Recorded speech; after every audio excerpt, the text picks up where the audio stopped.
Tonight, new information after a message sent to families at Jefferson High School regarding the misuse of artificial intelligence. The district says it's working with law enforcement after inappropriate AI-generated images were shared among students. WMTV's Shayna Najawan joins us now with what the district is saying and what experts say families should know as AI becomes more accessible to students. District leaders say privacy laws limit what they can share specifically about this incident, but they stress it highlights a much bigger issue, which is how quickly AI tools are evolving and how easily they can be misused.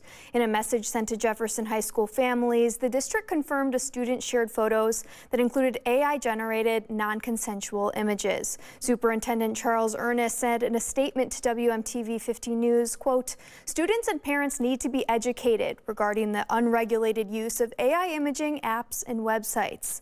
We issued the messages to families to stress that we are following our board policies and are cooperating with law enforcement investigation," end quote. And the president with the Board of Education told us, quote, "What I can assure you in my role as board president, as well as a parent and community member, is that I have confidence in how the administration handled the situation," end quote. He went on to say that all digital equipment and related evidence have been turned over to law enforcement for further investigation.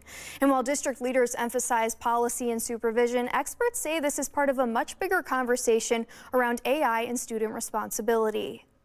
This image generation is, you can do some really cool things with it, but yet unfortunately has this really unpleasant use case that people have found and exploited in a really harmful way. Assistant Professor of Computer Science at UW-Madison, Josiah Hanna, says AI can be a powerful learning tool, but only when students understand its limits. You know, we say that seeing is believing, and we're really convinced by our visual senses.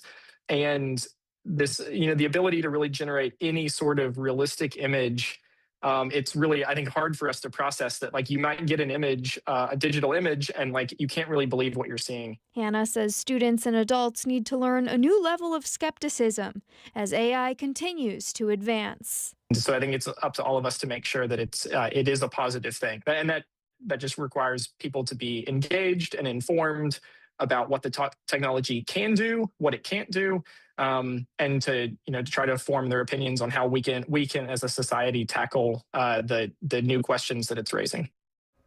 District leaders say they encourage parents to reach out directly with any questions or concerns, while reminding families to talk with students about reporting inappropriate content instead of sharing it. Live in the studio, Shayna Najawan, WMTV 15 News.